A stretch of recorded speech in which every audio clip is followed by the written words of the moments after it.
আল্লাহ রাব্বুল ইজ্জা ওয়াল জালালের দরবারে শুকরিয়া জ্ঞাপনের পরপরই আমি আজকের এই ঐতিহাসিক বারুয়াখালী তাফসির মাহফিল ময়দানে আয়োজিত আজকের বারুয়াখালী তাফসির মাহফিল পরিচালনা কমিটিকে অন্তরের অন্তঃস্থল থেকে ধন্যবাদ জানাতে চাই যে ওনারা আমার ঢাকা বিভাগের প্রোগ্রামকে হোস্ট করেছেন। আলহামদুলিল্লাহ। আজকের এই প্রোগ্রামে উপস্থিত আছেন অত্র এলাকার সম্মানিত ব্যবসায়ী বৃন্দ, চাকরিজীবী বৃন্দ, ধর্মীয় নেতৃবৃন্দ, সামাজিক নেতৃবৃন্দ, রাজনৈতিক নেতৃবৃন্দ। উপস্থিত আছেন ছাত্র ভাইয়েরা, পর্দার আড়ালে মায়েরা, বোনেরা, আমার সাংবাদিক বন্ধুরা, মিডিয়া কর্মী, ইউটিউবার্স, ভলান্টিয়ার্স, মসজিদের সম্মানিত খতিব সাহেব বৃন্দ, ইমাম সাহেব বৃন্দ, মুয়াজ্জিন সাহেব বৃন্দ, কামি মাদ্রাসার মুহতামিম হুজুর, আলিয়া মাদ্রাসার প্রিন্সিপাল হুজুর থেকে শুরু করে সকল ওলামায়ে কেরাম, সবাইকে আমি অন্তরের অন্তঃস্থল থেকে শুভেচ্ছা এবং মোবারকবাদ জানাতে চাই। যারাই আজকের প্রোগ্রামে উপস্থিত হয়েছেন সবাইকে জানাচ্ছি আন্তরিক শুভেচ্ছা এবং অভিনন্দন। প্রিয় বারুয়াখালীবাসী, এবার বলেন আপনারা কেমন আছেন সবাই?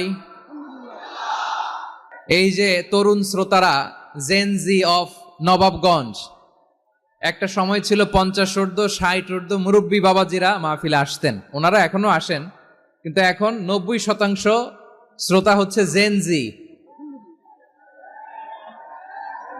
The young generation, the future heroes and icon of Bangladesh.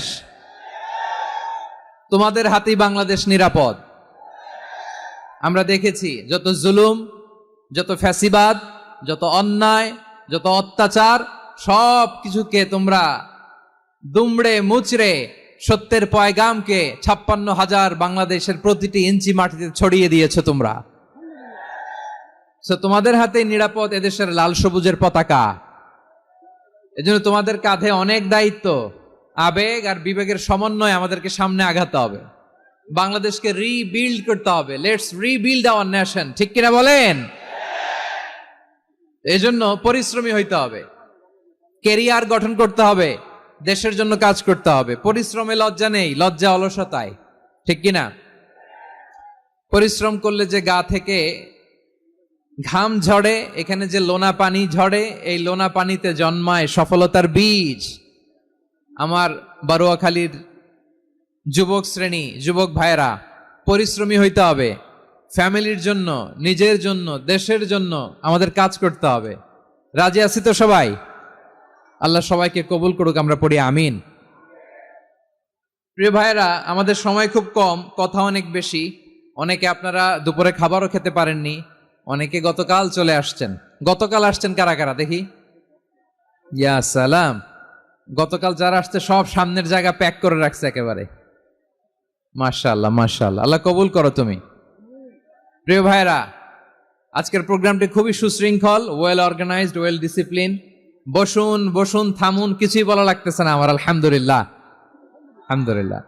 আপনারা যে যেখানে আছেন বসতে পেরেছেন বসুন, দাঁড়িয়ে আছেন দাঁড়িয়ে শুনুন। আমার সাউন্ড ঠিকঠাক মতো শুনতে পাচ্ছেন তো? হ্যাঁ, পাচ্ছেন? মাশাআল্লাহ, মাশাআল্লাহ। সাউন্ডটা খুব একটা ক্লিন মনে হচ্ছে না, ক্লিন না, কেমন যেন দুইবার আওয়াজ শুনতেছি আমি। সাউন্ডটাকে একটু স্ট্রং এবং ক্লিন করে দেওয়ার চেষ্টা করবেন মাইক অপারেটর ভাই যিনি আছেন। তাহলে আমরা কিছু কথা কোরআন থেকে পেশ করবার চেষ্টা করবো ইনশাআল্লাহ। প্রিয় ভাইয়েরা, এখন আপনারা যেমনি চুপচাপ, শেষ পর্যন্ত চুপচাপ থাকবেন তো? হ্যাঁ, আজকে সূরাতুল হাশরের এই শেষ 3 আয়াতের তাফসীর আপনাদের সামনে উপস্থাপন করার চেষ্টা করব ইনশাআল্লাহ। কোরআনের অনেক জায়গায় আল্লাহ তাআলা নিজের পরিচয় দিয়েছেন। নিজের পরিচয় তিনি বিভিন্ন আয়াতে, বিভিন্ন সূরায় পেশ করেছেন। 3টি জায়গায় খুব এক্সক্লুসিভলি আল্লাহ তাআলা নিজের পরিচয় দিয়েছেন। এক হচ্ছে সূরা বাকারার 255 নম্বর আয়াতে, মানে আয়াতুল কুরসি। এর মধ্যে 9টা বাক্য আছে, 9টা বাক্য মিলে একটা আয়াত।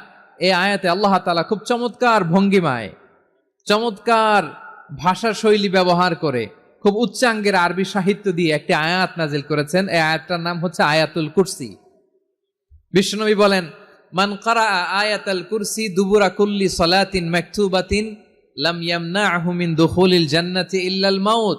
প্রত্যেক ফরজ নামাজের পরে যে আয়াতুল কুরসি পড়বে তার জান্নাতে যাওয়ার ক্ষেত্রে আর কোনো বাধা থাকে না, একটা জিনিস ছাড়া, সেটা হচ্ছে মৃত্যু, মরণ। লোকটা মরে না তাই জান্নাতে যায় না, মরলেই জান্নাতি। এই আয়াতুল কুরসির এই আয়াতে আল্লাহ তাআলা খুব স্পষ্ট ভাবে নিজের পরিচয় তুলে ধরেছেন। আবার সূরাতুল ইখলাসের ভেতরে আল্লাহ তাআলা খুব চমৎকার ভঙ্গিমায় তিনি নিজের পরিচয় তুলে ধরেছেন। অনুরূপ ভাবে সূরা হাশরের শেষ 3 আয়াতেও আল্লাহ তাআলা খুব চমৎকার ভাবে নিজের পরিচয় তুলে ধরেছেন। আওয়াজ করে পড়ুন সুবহানাল্লাহ। আমরা সূরা হাশরের শেষ 3 আয়াতের তাফসীর আজকে আমরা শুনবো। আসুন আমরা আমাদের রবকে চিনে নেই। আজকের আলোচনার টপিক হচ্ছে আসুন আমাদের রবকে চিনি। আসুন আমাদের, সবাই বলুন, আসুন আমাদের রবকে চিনি। আজকের আমার ঢাকা বিভাগের প্রোগ্রাম থেকে, এই নবাবগঞ্জ বারুয়াখালীর প্রোগ্রাম থেকে আমরা আমাদের রবকে চিনে যাব ইনশাআল্লাহ। বলেন সবাই। সূরা হাশরের শেষ 3 আয়াতের একটা বিশেষ ফজিলত আছে, এটা আপনারা পড়বেন। কি ফজিলত? বিষ্ণু ঈসা ইসলাম বলেন, মান ক্বালা হিনা ইউসবিহু সালাসা মাররাতিন আউযু বিল্লাহিস সামিউল আলিম মিনাশ শাইতানির রাজীম সুম্মা ক্বারাআ সালাসা আয়াতিন মিন আখিরি সূরাতিল হাশরি ওয়াক্কালাল্লাহু বিহি ৭০,০০০ মালাকিন ইউসাল্লুনা আলাইহি ওয়া ইন মাতা ফি যালিকাল ইয়াউমি মাতা শাহীদান। বিশ্বনবী মুহাম্মদুর রাসূলুল্লাহ সাল্লাল্লাহু আলাইহি ওয়াসাল্লাম ইরশাদ করেন, যে ব্যক্তি সকাল বেলা 3 বার তেলাওয়াত করবে আউযু বিল্লাহিস সামিউল আলিম মিনাশ শাইতানির রাজীম, এরপরে সূরা হাশরের শেষ 3টি আয়াত তেলাওয়াত করবে, রব্বুল আলামিন ওই ব্যক্তির জন্য ৭০,০০০ ফেরেশতা নিয়োগ দিবেন যারা সারা দিন ওই লোকের জন্য মাগফিরাতের দোয়া করবে। শুধু এখানেই শেষ নয়, বিশ্বনবী ফরমান, ওয়া ইন মাতা ফি যালিকাল ইয়াউমি মাতা শাহীদান, ওই দিন যদি ওই ব্যক্তিটা ইন্তেকাল করে সে শহীদ হয়ে কিয়ামতের দিন আল্লাহর সামনে দাঁড়াবে। সকালবেলা যদি পড়েন 3 বার আউযু বিল্লাহিস সামিউল আলিম মিনাশ শাইতানির রাজীম 3 বার পড়ে সূরা হাশরের শেষ 3 আয়াত যদি তেলাওয়াত করেন, তাহলে আপনার জন্য আল্লাহ তাআলা ৭০,০০০ ফেরেশতা নিয়োগ করবে। সারা দিন তারা আপনার জন্য মাগফিরাতের দোয়া করবে, আর ওই দিন ইন্তেকাল করলে আল্লাহ তাআলা শহীদ হিসেবে আপনাকে কিয়ামতের দিন দাঁড় করাবে। সুবহানাল্লাহ। এত আস্তে। আবার সন্ধ্যাবেলায় যদি পড়েন, সারা রাতের জন্য ৭০,০০০ ফেরেশতা মাগফিরাতের দোয়া করবে। ওই রাতে মারা গেলে শাহাদাতের মৃত্যু নসিব হয়ে যাবে। এজন্য এই দোয়াটা পড়ার দরকার আছে না নাই? আযকারুস সাবাহি ওয়াল মাসা, সকাল সন্ধ্যার যে জিকির, এই জিকিরের অন্তর্ভুক্ত করে নেবেন এই ওয়াজিফাটা। যে হাদিসটা বর্ণনা করলাম সুনানে তিরমিজির হাদিস, যদিও হাদিসটা সনদের দিক থেকে দাঈফ, কিন্তু মুহাদ্দিসিনে ইকরাম বলেছেন যেহেতু এটা ফাজাইলুল আমালের হাদিস, এটা পড়ার ক্ষেত্রে কোনো নিষেধাজ্ঞা নাই, এটা পড়া যাবে। সো সকাল সন্ধ্যা যদি সুযোগ হয় এই ওয়াজিফাটা যেন আমরা পড়ি। এই 3টি আয়াতের ভেতরে আল্লাহ তাআলা তার 14টি গুণবাচক নাম উল্লেখ করে দিয়েছেন। কয়টি? আওয়াজ করে বলেন তো, যারা শুনতে পেয়েছেন বলেন, এই 3টি আয়াতের মধ্যে আল্লাহর কয়টি সুন্দর সুন্দর গুণবাচক নাম আছে বলেন তো? কয়টি? 14টি গুণবাচক নাম, চমৎকার চমৎকার নাম। যে নামগুলো যদি আমরা আজকে পড়ি, শুনি, জানি, আল্লাহ তাআলা সম্পর্কে ব্যাপক ধারণা, ইন ডেপথ, আমার রব সম্পর্কে ইন ডেপথ নলেজ নিয়ে আজকে আমরা ফিরতে পারবো ইনশাআল্লাহ। বলেন সবাই। আসুন আমরা আল্লাহ তাআলার এই চমৎকার চমৎকার 14টি নামের ব্যাখ্যা বিশ্লেষণ আজকের এই তাফসীর ময়দান থেকে জানি। প্রিয় ভাইয়েরা, আল্লাহর অনেক সুন্দর সুন্দর নাম আছে, আমাদের উচিত এই নামগুলো দিয়ে আল্লাহকে ডাকা। সম্মানিত ভাইয়েরা, আল্লাহ তাআলার চমৎকার চমৎকার অনেক নাম আছে যেগুলো আল্লাহ তাআলা কোরআনে উল্লেখ করেছেন। আল্লাহর আসল নাম হচ্ছে আল্লাহ। আসল নাম কি? সবাই বলুন, আসল নাম কি? কি মাঝখানে কি সমস্যা? এই ভাই যদি না দাঁড়ায়, ওই যে মহিলা প্যান্ডেলের বোনরা তো দেখবে না। ভাই আপনি একটু বসেন, মাঝে মাঝে একটু দাঁড়াবেন। ঠিক আছে, ঠিক আছে, হ্যাঁ হয়েছে। আল্লাহ তাআলার আসল নাম হচ্ছে আল্লাহ। আওয়াজ করে আল্লাহর একটা ডাক দেন, বলেন আল্লাহ। মন থেকে, হৃদয়ের গহীন থেকে, হৃদয় নিংড়ানো মনের সবটুকুন ভালোবাসাকে উজাড় করে দিয়ে আল্লাহর নামটা জপেন তো, পড়েন তো আল্লাহ। কেমন লাগে? ভালো লাগে? এর চেয়ে সুন্দর মধুমাখা নাম, জাদুমাখা নাম আর আছে? দু একজন বলছে নাই। আওয়াজ করে বলেন, এর চেয়ে সুন্দর নাম আর আছে? আল্লাহ নাম যতই জপি ততই মধুর লাগে, নামে এত জাদু থাকে কে জানি তো আগে। আল্লাহ নাম যতই জপি, ও নাম জপে প্রিয়তম, ও নাম জপে মজনু সম, ওই নামে পাপিয়া গাহে হৃদয় গোলাপে বাগে। আল্লাহ নাম যতই জপি, আল্লাহু আকবার। এত মধুর নাম আর দ্বিতীয়টা নাই, যতই জপি ততই ভাল লাগে, ঠিক কিনা বলেন? এজন্য রব্বুল আলামিন বলেন, ওয়ালিল্লাহিল আসমাউল হুসনা ফাদউহু বিহা ওয়া যারুল্লাযীনা ইউলহিদুনা ফি আসমাইহি সায়ুজজাউনা মা কানু ইয়ামালুন।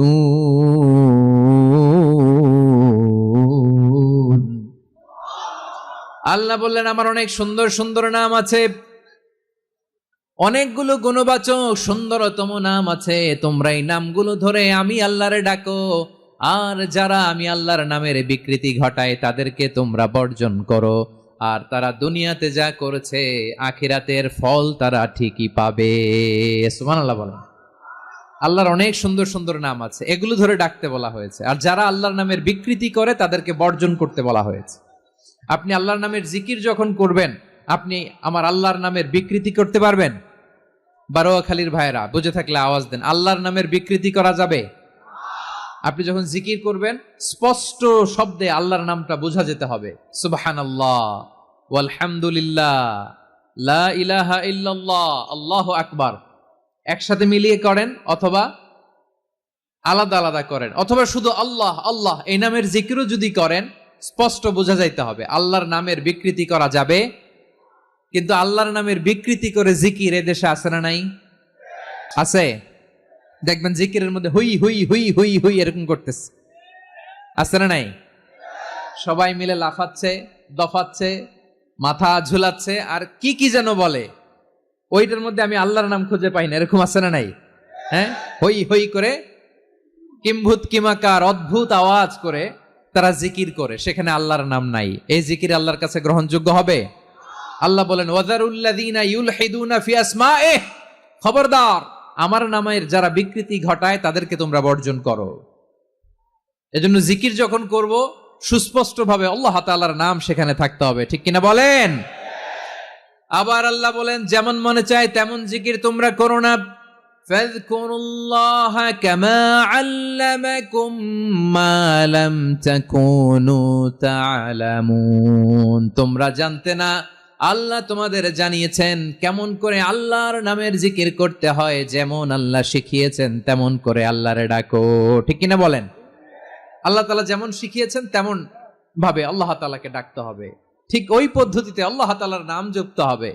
কোন পদ্ধতিতে সেটাও আল্লাহ বলে দিচ্ছেন। আল্লাহ তাআলা বললেন, ওয়াজকুর রাব্বাকা ফি নাফসিকা তাদাররুআন ওয়া খীফাতান ওয়া দুনাল জাহরি মিনাল কওলি বিল গুদুই ওয়াল আসাল ওয়া লা তাকুম মিনাল গাফিলিন। খবরদার আল্লাহর নামের জিকির করো, আল্লাহকে ডাকো।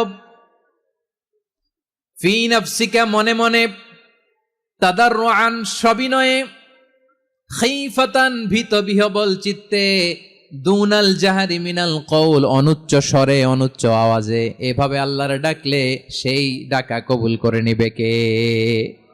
তাহলে আল্লাহকে জপতে হবে মনে মনে, সবিনয়ে, ভীত বিহবল চিত্তে, অনুচ্চ স্বরে, এভাবে জিকির করতে হবে। বিশ্ব ইসলাম এবং বিশ্বনবীর সাহাবারা ঠিক এই পদ্ধতিতে আল্লাহ তাআলাকে ডাকতেন। তাহলে এই যে আল্লাহ তাআলার সুন্দর সুন্দর নামগুলো আছে, এগুলো ধরে আমরা আল্লাহ তাআলার জিকির করব, তার প্রশংসা করব, তার পবিত্রতা বর্ণনা করব, তাহলে খুশি হবেন কে? বিষ্ণু ঈসা ইসলাম বলেন আশ-শাইতানু জাসিম আলা কলবি ইবনে আদম, শয়তান বনি আদমের কলবের মধ্যে এরকম খামচি মেরে বসে থাকে। খামচি বোঝেন তো? শয়তান বনি আদমের হৃদয়ে কলবে খামচি মেরে বসে থাকে। ফাইদা যাকারাল্লাহ খানাসা, যখন মানুষ আল্লাহর জিকির করে শয়তান দৌড়ে পালায়। ওয়াইদা গাফালা ওয়াসওয়াসা, আর মানুষ যখন অমনোযোগী হয়, গাফিল হয়, শয়তান আবার টেম্পটেশন দেয়, আবার ধোঁকা দেয়, আবার ওয়াসওয়াসা দেয়। এজন্য বিশ্বনবী বলতেন লা ইয়াজালু লিসানুকা রাতবান মিন যিকিরিল্লাহ, সব সময় প্রতি মুহূর্তে সর্বক্ষণে তোমার জিহ্বাটা আল্লাহর জিকির দিয়ে ভিজা রাখবা, আল্লাহর জিকির দিয়ে সিক্ত রাখবা, তাহলে কবুল করবে কে? সবাই পড়েন সুবহানাল্লাহ আলহামদুলিল্লাহ লা ইলাহা, সুবহানাল্লাহ আলহামদুলিল্লাহ লা ইলাহা ইল্লাল্লাহ লা ইলাহা ইল্লাল্লাহু মুহাম্মাদুর রাসূলুল্লাহ সাল্লাল্লাহু আলাইহি ওয়াসাল্লাম। প্রিয় ভাইরা, আল্লাহ তাআলার অনেকগুলো নাম আছে। আল্লাহ তাআলার এই নামগুলো ধরে তার নাম আমাদের ডাকতে হবে, জপতে হবে। বিষ্ণু ঈসা ইসলাম বলেন ইন্না লিল্লাহি তিসআতান ওয়া তিসঈনা ইসমান মিআতান ইল্লা ওয়াহিদা, আল্লাহর রয়েছে 99টা নাম, এক কম 100। এক কম, আমরা বাংলায় বলি না যে এক কম 100, মানে আসলে কয়টা? 99টা। বিশ্বনবী বলেন আল্লাহর 99টা নাম আছে, মিআতান ইল্লা ওয়াহিদা, এক কম 100। মান আহসাহা দাখালাল জান্নাহ, যে ব্যক্তি 99 নাম মুখস্থ করে তার সিনার ভেতরে রাখবে, আল্লাহ তাআলা তাকে জান্নাত দিয়ে ধন্য করে দেবে। এবার বলেন আল্লাহর নামগুলো জানার দরকার আছে না নাই? এই নামগুলো আমরা জপব, মুখস্থ করব। এই নামগুলো আগে আয়ত্ত করতে হবে। এই নামের যে অর্থ সেটা অনুধাবন করতে হবে। এই নামের যে দাবি সেটা মানতে হবে। সিবগাতাল্লাহ ওয়া মান আহসানু মিনাল্লাহি সিবগা ওয়া নাহনু লাহু আবিদুন, আল্লাহর রঙে রঙিন হইতে হবে। আমার আল্লাহ দয়ালু, আমরাও দয়ালু হতে হবে। আমার আল্লাহ সহনশীল, আমরাও সহনশীলতার চর্চা করতে হবে। আমার আল্লাহ মেহেরবান, আমরাও মেহেরবান হতে হবে। বিষ্ণু ঈসা ইসলাম আল্লাহর এই চমৎকার সুন্দরতম নামগুলো ধরে ধরে আল্লাহর কাছে চাইতেন। আপনি যখন দোয়া করবেন, আল্লাহর নামগুলো ধরে যদি দোয়া করেন, আল্লাহ ওই দোয়া ফিরায় দেয় না। সুবহানাল্লাহ বলেন। আপনি যদি দোয়ার মধ্যে বলেন ইয়া রহমান, সবাই বলেন ইয়া রহমান, ইয়া রহিম, ইয়া হাইয়্যু, ইয়া কাইয়্যুম, আল্লাহর চমৎকার নামগুলো ধরে ধরে যদি আল্লাহর কাছে ফরিয়াদ করেন, আল্লাহর নামগুলো ডাকে, মুহূর্তেই কবুল করবে কে? বিষ্ণু ঈসা ইসলাম এভাবে আল্লাহর নামগুলো ধরে ধরে জিকির করতেন, আল্লাহর নাম জপতেন। তিনি বলতেন আসআলুকা বিকুল্লি ইসমিন হুয়া লাক, আল্লাহ তোমার যত নাম আছে সব নামের ওসিলায় তোমার কাছে ফরিয়াদ করি, সব নামের ওসিলায়। আনসালতাহু ফি কিতাবিক, যে নাম তুমি তোমার কিতাবে নাজিল করেছো। আও আল্লামতাহু আহাদাম মিন খালকিক, অথবা তোমার কোন সৃষ্টিকে তোমার নাম তুমি জানিয়েছো। আও ইস্তাসারতা বিহি ফি ইলমিল গায়বি ইনদাক, অথবা গায়েবের জ্ঞানে তুমি তোমার নিজের জন্য ওই নামগুলো সংরক্ষিত রেখে দিয়েছো। সব নামের ওসিলায় তোমার কাছে চাই। সুবহানাল্লাহ পড়েন। তার মানে আল্লাহ তোমার যে নামগুলো আমরা জানি এগুলার ওসিলায়ও চাই, যে নামগুলো আমরা জানি না সেগুলোর ওসিলায়ও চাই। আল্লাহর সব নাম আল্লাহ আমাদেরকে জানায় নাই, কিছু নাম জানিয়েছেন, কিছু নাম তিনি জানান নাই। সুবহানাল্লাহ বলেন। আল্লাহ তাআলা তার কিছু নাম কোরআনে উল্লেখ করেছেন, কিছু নাম স্পেশাল কিছু নবীদেরকে জানিয়েছেন, আর কাউকে জানান নাই। কিছু নাম তিনি কিয়ামতের দিন আমাদের সামনে প্রকাশ করবেন যে এইটাও আমার একটা নাম, এটা তোমরা কেউ জানতা না। সুবহানাল্লাহ। হ্যাঁ, কয়টা? আওয়াজ করে বলেন কয়টা? মাশাআল্লাহ। এই 14টা শোনার আগ্রহ আছে? তাহলে প্রিয় বারুয়াখালীবাসী বলেন তো, সূরা হাসরের শেষ 3 আয়াতে আল্লাহর কয়টা নামের দেখা মিলবে? সবাই একসাথে আওয়াজ করে কয়টা? আসুন আমরা শুরু করে দিই। আল্লাহ তাআলা বলছেন হুয়াল্লাহুল্লাযী লা ইলাহা ইল্লা হুয়া আলিমুল গায়বি ওয়াশ শাহাদাতি হুয়ার রহমানুর রহিম। আল্লাহ বলেন হুয়াল্লাহ, তিনি হলেন আল্লাহ, আল্লাযী লা ইলাহা ইল্লাহু, তিনি ছাড়া কোনো ইলাহ নাই, আছে নাকি? বারোয়াখালীবাসী আওয়াজ করে বলেন তো দেখি আমাদের ইলাহ কয়জন? আর জোরে বলেন। একজন হইলে ভালো না বেশি হইলে ভালো? ওয়া ইলাহুকুম ইলাহু ওয়াহিদুন লা ইলাহা ইল্লা হুয়ার রহমানুর রহিম। আল্লাহ বলেন তোমাদের ইলাহ হলো একজন, তিনি ছাড়া কোনো ইলাহ নেই, তিনি দয়াময়, তিনি মেহেরবান। ইলাহ যদি একজন না হয়ে দুইজন হতো, ঝামেলা আছে না নাই? লাউ কানা ফীহিমা আলিহাতুন ইল্লাল্লাহু লাফাসাদাতা, আকাশ এবং জমিনের মধ্যে ইলাহ একজন না হয়ে যদি মাত্র দুইজন হতো, আকাশ জমিন ভেঙে খান খান হয়ে যেত। ঠিক কিনা বলেন? দুইজন ইলাহ হইলে খান খান হয়ে যেত। আমাদের রব একজন হইলে ভালো না বেশি হইলে ভালো? কথা বুঝতেছেন? আরে একজনের তো মন জোগায় চলতে পারি না, ঠিক কিনা? হ্যাঁ, একজন, তিনি যে আদেশগুলো দিয়েছেন আমাদের দুর্বলতার কারণে আমরা তো পারি না।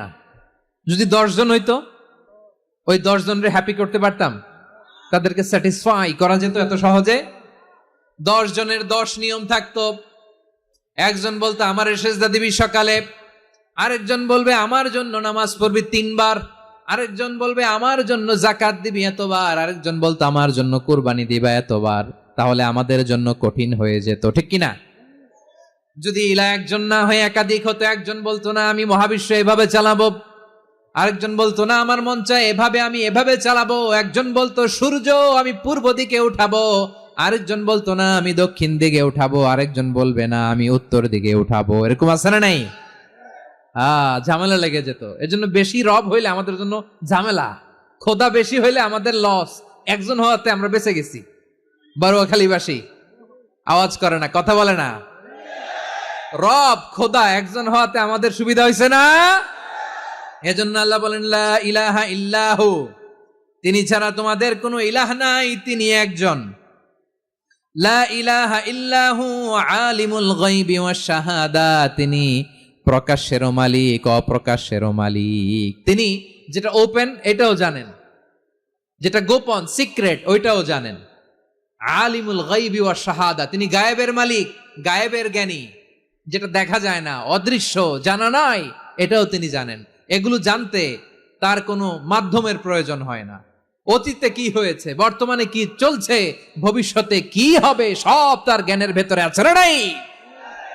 এজন্য আল্লাহ বললেন আলিমুল গায়বি ওয়াশ শাহাদা, তিনি গায়েবের জ্ঞান রাখেন, তিনি দৃশ্য জগতের জ্ঞান রাখেন, তিনি প্রকাশ্য জগতের জ্ঞান রাখেন, তিনি গোপন জগতের জ্ঞান রাখেন। তার কাছে কোনো কিছু গোপন নাই, ঠিক কিনা বলেন? হুয়ার রহমানুর রহিম, তিনি হলেন দয়াময়, তিনি হলেন মেহেরবান। এই যে শুরু হলো 14 নামের প্রথম দুইটা, আর রহমান আর রহিম। হুয়ার রহমানুর রহিম, তিনি হলেন the most gracious, the most merciful, তিনি দয়াময়, তিনি অতিশয় মেহেরবান। সুবহানাল্লাহ বলেন। তার দয়ার কোনো শেষ নাই, তার মায়ার কোনো শেষ নাই। আল্লাহ, তাহলে 14টা নামের মধ্যে কয়টা পাইলাম? একটা কি? আর রহমান। প্রথমটা কি? 2 নাম্বার আর রহিম। আওয়াজ করে বলেন 2 নাম্বার। আওয়াজ করে সবাই গলা ছেড়ে দিয়ে উত্তর দেন তো, প্রথম নামটা কি? দ্বিতীয় নামটা? আর রহিম। রহমান আল্লাহর one of the major names. আল্লাহর মৌলিক নামগুলোর মধ্যে গুরুত্বপূর্ণ একটা নাম হচ্ছে রহমান। গুরুত্বপূর্ণ নাম কি? রহমান, দয়ার সাগর, মায়ার সাগর। রহমানুন ফিদ দুনিয়া ওয়া রহিমুন ফিল আখিরা। এই দুনিয়ার জন্য আল্লাহ রহমান, দুনিয়াতে আল্লাহ সবাইরে দয়া করে, কাফিররেও করে, মুসলিমরেও করে। আর আখিরাতের জন্য তিনি রহিম, সেখানে কাফির মুশরিকদের জন্য আল্লাহর পক্ষ থেকে কোনো দয়া থাকবে না। চিল্লায় বলেন ঠিক কি না? এজন্য আল্লাহ বললেন আমার মৌলিক একটা নাম হলো রহমান। আল্লাহর পরে অন্য কোন নাম দিয়ে যদি তোমরা আমার নাম প্রকাশ করতে চাও, জপতে চাও, ডাকতে চাও, তোমরা রহমান নামে ডাকো। রব্বুল আলামিন ইরশাদ করেন কুলিদুল্লাহ আউদিউর রহমান আইয়াম্মা তাদউ ফালাহুল আসমাউল হুসনা। আমাকে আল্লাহ নামে ডাকো কিংবা আমি আল্লাহকে রহমান নামে ডাকো, যে নামেই ডাকো না কেন আমার আছে অনেকগুলো সুন্দর সুন্দর নাম। যে নামেই ডাকো আমি শুনি, ডাকলেই আমি সাড়া দেই। সকালে ডাকলেও সাড়া দেই, দুপুরে ডাকলেও সাড়া দেই, মাঝ রাতেও যদি আমরা বিপদে পড়ি ডাকলে আমাদের ডাকে সাড়া দেয় কে? সবাই বলুন তো, সাড়া দেয় কে? আবার বিশ্বনবী যখন মক্কায় দাওয়াত দিচ্ছিলেন তিনি মাঝে মাঝে আল্লাহর নাম বলছিলেন, মাঝে মাঝে তিনি রহমান নাম বলছিলেন।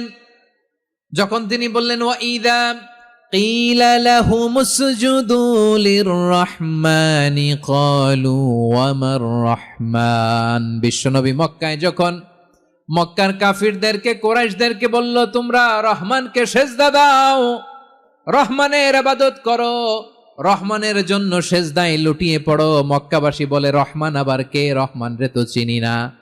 রহমানকে আল্লাহ চিনি, রহমান চিনি না। মক্কাবাসী কি বলে? কারে চিনে? আল্লাহরে চিনে। কারে চিনে না? রহমান কে তো চিনি না। রহমান আবার কোত্থেকে আসলো? কে Rahman? Who is this Rahman? যখন তারা বলে রহমান রে চিনি না, আল্লাহর গায়রতে আঘাত লেগেছে। আল্লাহ বলে রহমান রে চিনো না, না? তাদেরকে চিনানোর জন্য আল্লাহ ৭৮ আয়াত বিশিষ্ট আর রহমান নামে কোরআনে একটা সূরা নাজিল করেছেন। যখন মক্কার কুরাইশরা বলে আল্লাহ চিনি, রহমান চিনি না, আল্লাহ বলে রহমান রে চিনো না, তাহলে চিনে নাও রহমান নামে। তিনি ৭৮ আয়াত বিশিষ্ট কালামুল্লাহ মাজিদে একটা গোটা সূরা নাজিল করে দিয়েছেন। তিনি নাজিল করলেন আর রহমানু আল্লামাল কুরআনা খালাকাল ইনসানা আল্লামাহুল বায়ান। দয়াময় রহমান শেখালেন কোরআন, বানালেন ইনসান, শেখালেন বায়ান। দয়াময় রহমান শেখালেন কোরআন, বানালেন ইনসান, শেখালেন বায়ান।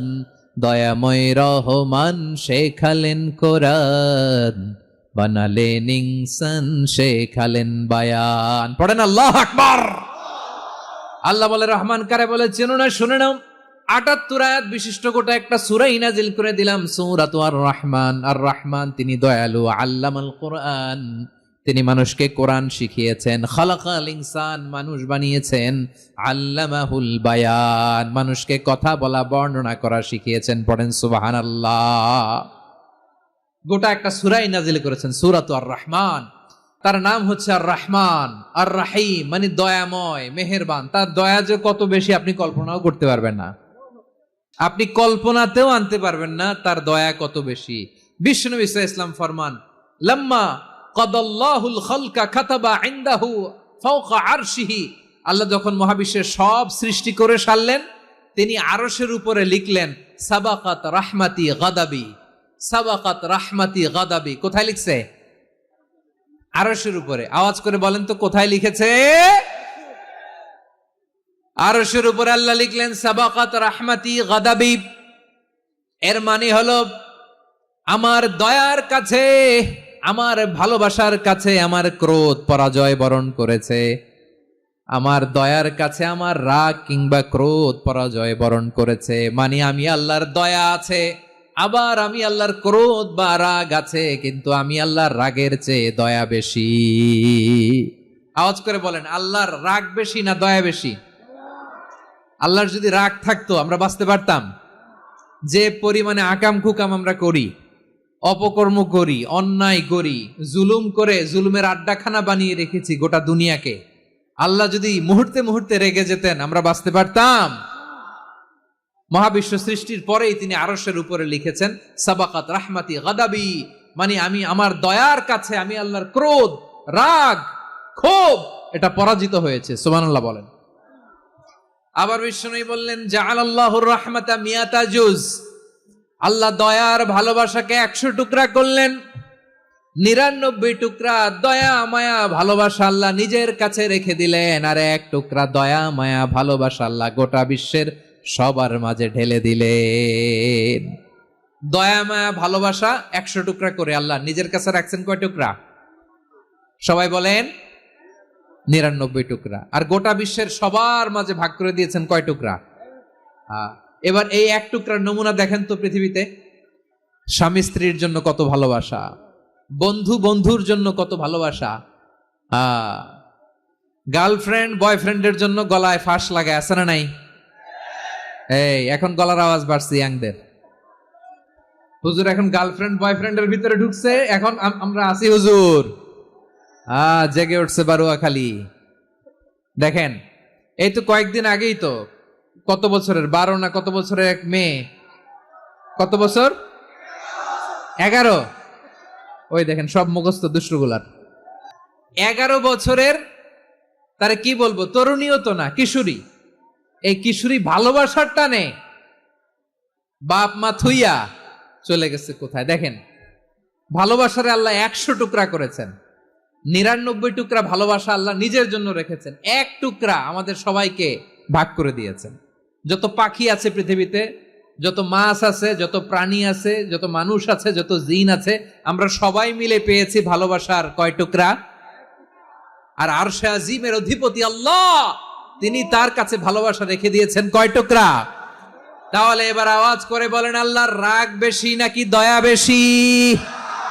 আল্লাহ তুমি দয়ার সাগর, রহমানুর রহিম, তোমার দয়াই পূর্ণ আমার সারা নিশিদিন। সবাই পড়েন, আল্লাহ তুমি দয়ার সাগর, রহমানুর রহিম, তোমার দয়াই পূর্ণ আমার সারা নিশিদিন। আল্লাহু আকবার।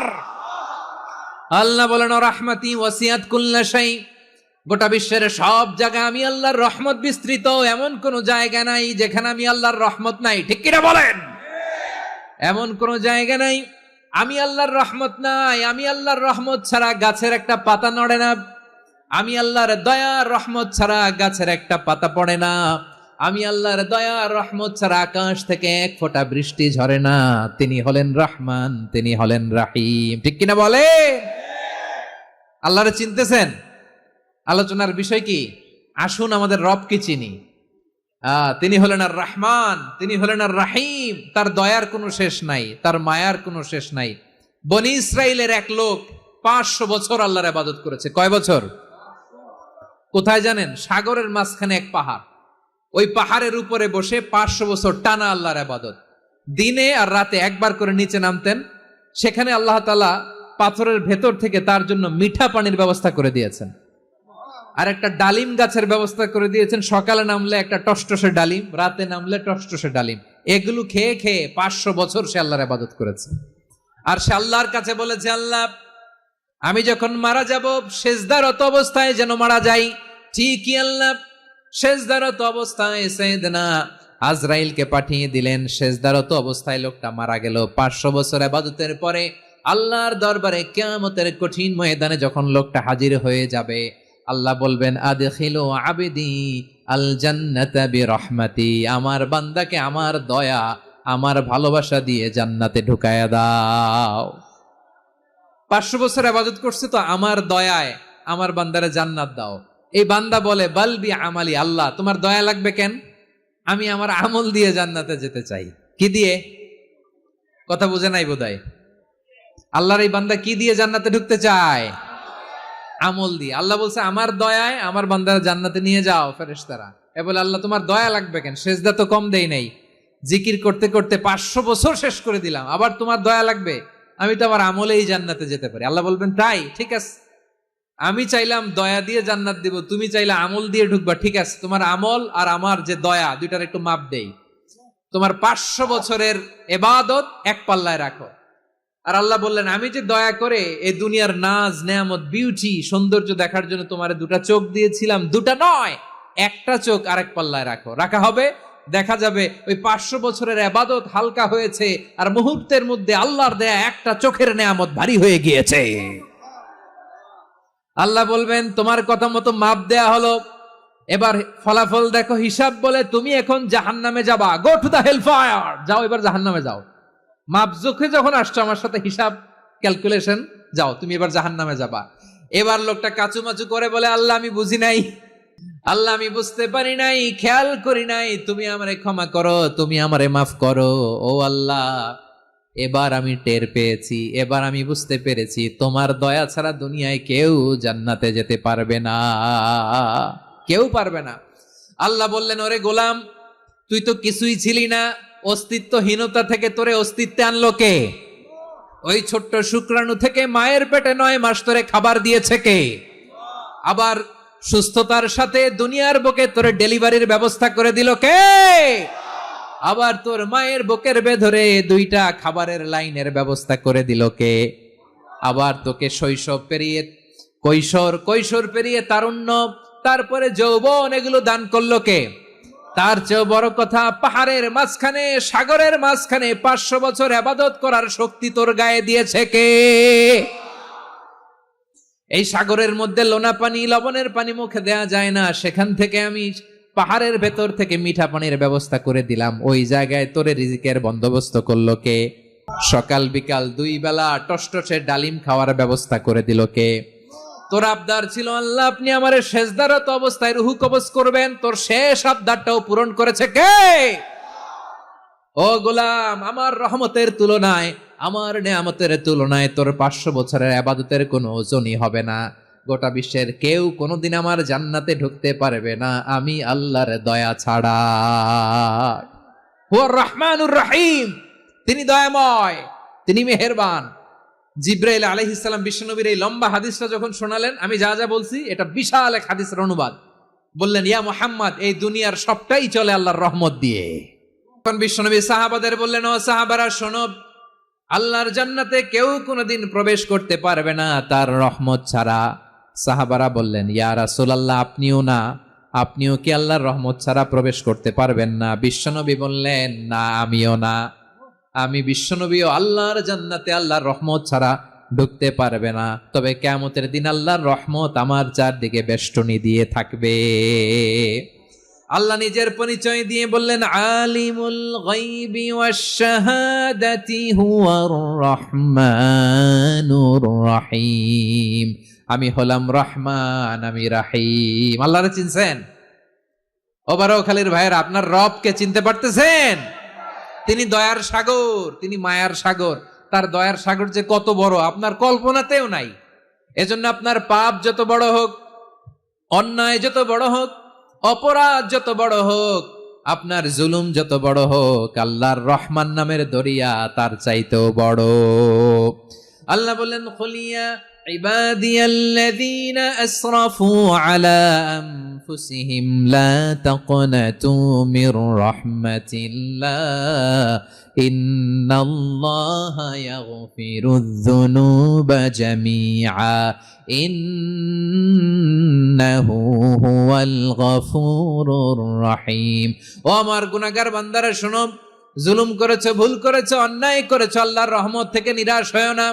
আমরা বিশ্বাসীরা কশিনকালে আল্লাহর রহমত থেকে নিরাশ হব না, ঠিক কিনা বলেন? আল্লাহর রহমত থেকে নিরাশ হবেন? ভুল করে ফেলছেন, আরে ভুল তো সবাই করে। পাপ হয়েছে, আরে পাপ তো সবার আছে, আমরা সবাই পাপী, সবাই পাপী। যত পাপ হোক, ভুল হোক, অন্যায় হোক, অনুতপ্ত হয়ে তওবা করে, ওযু করে, জায়নামাজটা বিছিয়ে সেজদা দিয়ে চোখের পানি ছাড়েন। চোখের বেয়ে পড়া পানি আল্লাহর কাছে যে কত প্রিয়। অনুতপ্ত বান্দার চোখের পানির ফোঁটা তার চোখ বেয়ে, নাকের ডগা বেয়ে জমিনে ড্রপ করার আগেই আল্লাহর ওই বান্দার সব গুনাহ মাফ করে দেয়।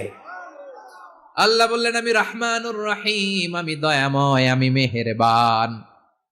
এরপর আল্লাহ বললেন, হুয়াল্লাহুল্লাযী লা ইলাহা ইল্লা হুয়াল মালিকুল কুদ্দুসুস সালামুল মুমিন। ওয়াল্লাহুল্লাযী, তিনি এমন আল্লাহ, লা ইলাহা ইল্লাহু, তিনি ছাড়া কোনো ইলাহ নাই। আল মালিক, তিনি হলেন আল মালিক। 2টা শেষ, আর রহমান আর রাহিম শেষ। এবার আল্লাহ 3 নাম্বার গুণবাচক নামের পরিচয় দিচ্ছেন। আল্লাহ বলছেন, আমি হচ্ছি আল মালিক। আমি কি? মানে সম্রাট। আল মালিক মানে হচ্ছে the king, the king of kings, সব রাজার বড় রাজা, মহারাজা। তার চেয়ে বড় রাজা আর কেউ নাই, তার চেয়ে বড় সম্রাট আর কেউ নাই, তার চেয়ে বড় ক্ষমতাধর সত্তা মহাবিশ্বে দ্বিতীয় কেউ নাই। চিৎকার করে বলেন ঠিক কিনা? তিনি আল মালিক। আল মালিক মানে ক্ষমতাধর, ক্ষমতার মালিক, রাজা ধীরাজ বাদশাহ। তার ক্ষমতা আর আমাদের ক্ষমতা একরকম নাকি? হ্যাঁ, আমাদের দুনিয়াতে ক্ষমতা অস্থায়ী ক্ষমতা, ঠিক কিনা বলেন? আইজ আছে কাল নাই, এরকম না ক্ষমতা? আল্লাহর ক্ষমতাও তো এরকম না, আইজ আছে কাল নাই এরকম। দুনিয়াতে দেখবেন কোন দেশের প্রেসিডেন্টের 4 বছরের ক্ষমতার মেয়াদ, কোন দেশে 5 বছরের। আল্লাহর কয় বছরের? 10 বছরের নাকি 20 বছর, 100 বছর? আল্লাহর ক্ষমতার মেয়াদ কতদিন বলেন? বুঝে থাকলে বলেন তো। চিরকাল তার ক্ষমতার মেয়াদ। চিল্লায় বলেন ঠিক কিনা? নিরঙ্কুশ ক্ষমতা, একচ্ছত্র ক্ষমতা বলতে যা বুঝায়, এই ক্ষমতা একমাত্র আল্লাহরই আছে। আবার জনগণ না চাইলে আমরা নাই। আল্লাহর ক্ষমতা কি এরকম? হ্যাঁ। আবার দেখবেন দুনিয়াতে ক্ষমতায় যাওয়ার জন্য জোট করা লাগে, জোট। জোটের রাজনীতি আছে না নাই? জোট হয়, শরিক হয়, এই হয় সেই হয়, নানা ভাবে দুনিয়াতে ক্ষমতায় আসতে হয়। আল্লাহ বলে আমার ক্ষমতার জন্য কারো উপর বিন্দু পরিমাণ আমার ডিপেন্ড করা লাগে না। এই যে আমরা ফ্যাসিস্ট সরকারের যে আপনারা নামাই দিছেন গণ অভ্যুত্থান করে, মনে আছে? 5ই আগস্টের কথা ভুলে গেছেন এত তাড়াতাড়ি? মনে আছে? আছে। তা আমরা সবাই মিলে যদি একটা গণ অভ্যুত্থান করি, তাইলেই তো আল্লাহর ক্ষমতার চেয়ার থেকে নামায় ফেলানো যায়। হ্যাঁ, যাবে না? পারবো না আমরা? কি বলে, পারা যাবে না? আচ্ছা, আমরা না হয় পারলাম না, জিন জাতি যদি আমাদের সাথে জয়েন করে, ম্যানকাইন্ডের সাথে জিনকাইন্ড, ইফ দে জয়েন আস, সবাই মিলে একটা গণ অভ্যুত্থান, রেভলিউশন, ডেমনস্ট্রেশন, প্রোটেস্ট, সবাই মিলে যদি একটা অভ্যুত্থান করি, তাইলেই তো আল্লাহর ক্ষমতা শেষ। আওয়াজ করে বলেন, তাইলেই কি আল্লাহর ক্ষমতা শেষ হবে? তাহলে আমরা সবাই মিলে একটা গণ অভ্যুত্থান যদি করি, আল্লাহর ক্ষমতা থেকে নামানো যাবে? আল্লাহ বলেন না, আমি হলাম আল মালিক, আসল ক্ষমতার মালিক, the king of kings, the owner of ultimate power, the owner of ultimate authority, the owner of ultimate sovereignty, নিরঙ্কুশ একচ্ছত্র ক্ষমতার মালিক হচ্ছি আমি আল্লাহ। আল্লাহ তাআলা সূরা মুলকের শুরুতে বলছেন, তাবারাকাল্লাযী বিয়াদিহিল মুলকু ওয়া হুয়া আলা কুল্লি শাইইন কাদির। মহিমান্বিত সত্তা যার হাতে ক্ষমতা, তিনি যা চান তাই করতে পারেন। আওয়াজ করে বলেন তো তিনি কে? আবার আল্লাহ বলেন, কুলিল্লাহুম্মা মালিকাল মুলকি তুতিল মুলকা মান তাশাউ ওয়া তানজিউল মুলকা মিম্মান তাশা ওয়া তুইজ্জু মান তাশাউ ওয়া তুযিল্লু মান তাশাউ বিয়াদিকাল খায়র ইন্নাকা আলা কুল্লি শাইইন কাদির। আল্লাহু আকবার। এ নবী, আপনি বলুন, আল্লাহুম্মা মালিকাল মুলক, আল্লাহ আপনি ক্ষমতার মালিক। তুতিল মুলকা মান তাশা, যাকে চান তারে ক্ষমতার চেয়ারে বসান। ওয়া তানজিউল মুলকা মিম্মান তাশা, যাকে চান তাকে ক্ষমতার চেয়ার থেকে ছুঁড়ে ফেলে দেন। তিনি কে? ক্ষমতার চেয়ারে বসায় কে? আবার মনে চাইলে আস্থা করে ছুড়ে নিক্ষেপ করেন, তিনি কে? আবার আল্লাহ বললেন, ওয়ালাম ইয়াকুল্লাহু শারীকুন ফিল মুলকি, আমার ক্ষমতায় কোনো শরিক নাই, কোনো জোট নাই, কোনো পার্টনার নাই, কোনো অংশীদার নাই। আবার আমি চলে গেলে আমার ক্ষমতার দাবিদারও কেউ নাই। আল্লাহু আকবার। এই দুনিয়াতে রাজা মারা গেলে পরে রাজা কে হয়? রাজার ছেলে রাজা, ঠিক কিনা বলেন? আল্লাহ চলে গেলে আরেকজন বসবে নাকি? এরকম না। তার ক্ষমতার সাথে দুনিয়ার ক্ষমতার কোনো মিলই নাই। এজন্য তিনি তার নাম দিয়েছেন আল মালিক। আল মালিক, the owner of power, the owner of ultimate power and sovereignty, the king of kings, সব রাজার বড় রাজা, মহারাজা আল মালিক, তিনি হচ্ছেন আল্লাহ। চিৎকার করে বলেন ঠিক কিনা? তিনি আসল ক্ষমতার অধিকারী। দুনিয়াতে যে আমরা ক্ষমতা নিয়ে কামড়াকামড়ি করি, মারামারি করি, কিয়ামতের দিন আল্লাহ জিজ্ঞেস করবেন, কই তোদের ক্ষমতা আজকে বল। কিয়ামতের সময় সব মানুষগুলো যখন ইন্তেকাল করবে, সব জিনেরা যখন ইন্তেকাল করবে, সব ফেরেশতারা যখন ইন্তেকাল করবে, বাকি থাকবে মালাকুল মাউত। মালাকুল মাউত এসে বলবে, আল্লাহ আপনার কথা মতো সবাই শেষ, মানুষগুলো নাই, জিনগুলো নাই, আমার সতীর্থ ফেরেশতাগুলো নাই, মহাবিশ্বে আর কেউ নাই। আল্লাহ বলে, এখন কে আছে? মালাকুল মাউত বলবে, আল্লাহ তুমি আছো আর আমি। তুমি তো আল হাইয়্যু আল কাইয়্যুম, অবিনশ্বর, শাশ্বত, চিরঞ্জীব, কোনদিন মরবা না, তুমি আছো, আর তোমার গোলাম আমি আছি আজরাইল। মহাবিশ্বে কয়জন আছে মাত্র? জোরে বলেন। এক হচ্ছেন, আর হচ্ছে মালাকুল মাউত। আল্লাহ তুমি আছো আমি আছি। আল্লাহ বলবে ঠিক আছে, এবার তোমার মরণের পালা, মুত ইয়া মালাকাল মাউত, হে মৃত্যুর ফেরেশতা তুমি মরো। মালাকুল মাউত আল্লাহর আদেশ বাস্তবায়ন করতে যে বিকট একটা চিৎকার দিয়ে মৃত্যুবরণ করবে। ওই চিৎকার দুনিয়ার মানুষেরা, চিৎকারের আওয়াজ যদি দুনিয়ার মানুষেরা শুনতে পেত, দুনিয়ার মানুষের প্রত্যেকের কানের পর্দা ফেটে মুহূর্তের মধ্যে সব লাশ হয়ে জমিনে পড়ে রইত। ভয়ঙ্কর চিৎকার দিয়ে মালাকুল মাউত বিদায় নিবে, কেউ নাই। এবার বলেন তো, মহাবিশ্বে মহাশূন্য, কেউ নাই, উপরে নিচে সামনে পেছনে ডানে বায়ে কোন সত্তা, কোন জীবিত সত্তা আর আছে? একজন ছাড়া, তিনি কে? কুল্লু মান আলাইহা ফানি ওয়া ইয়াবকা ওয়াজহু রাব্বিকা যুল জালালি ওয়াল ইকরাম। পড়েন, ফাবিআইয়ি আলাই রাব্বিকুমা তুকাযযিবান। কেউ থাকবে না একজন ছাড়া, মহাবিশ্বে কেউ নাই একজন সত্তা ছাড়া। আওয়াজ করে বলেন তিনি কে?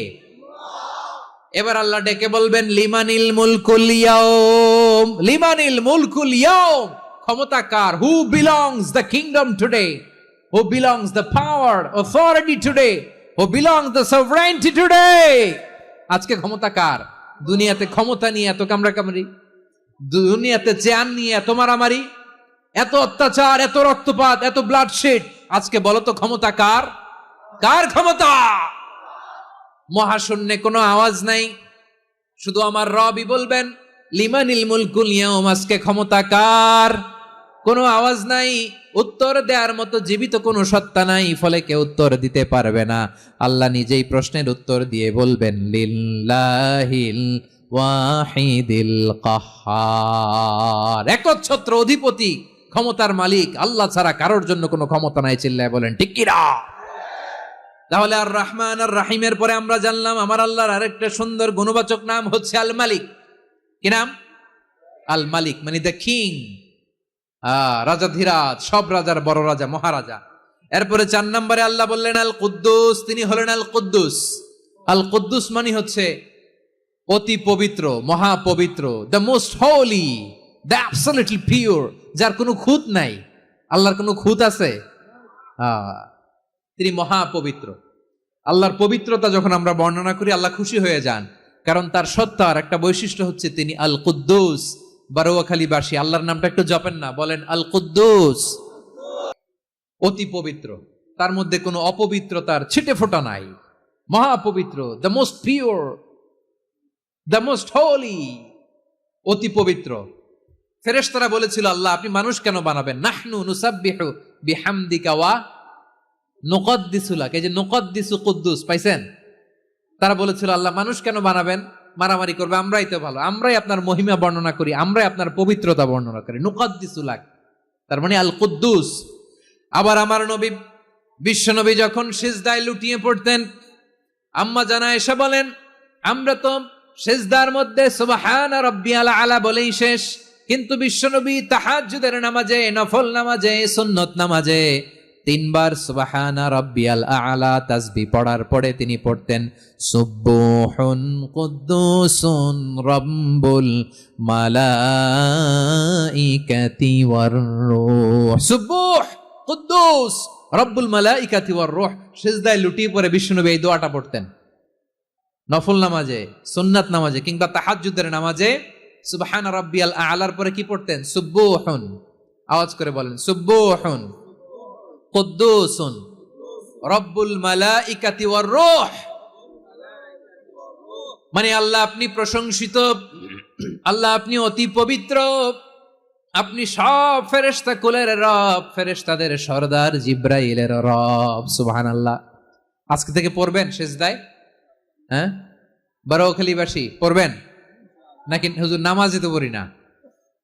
হ্যাঁ, এরকম নফল নামাজে, তাহাজ্জুদের নামাজে, সুন্নত নামাজে সিজদার যে তাসবিহ সুবহানা রাব্বিয়াল আ'লা 3 বার পড়ার পরে আমার ভাইরা, মহিলা প্যান্ডেলে আমার যে মায়েরা বোনেরা আছে, আজকে তো রেকর্ড হয়ে যাবে, কালকেই ভিডিও পেয়ে যাবেন।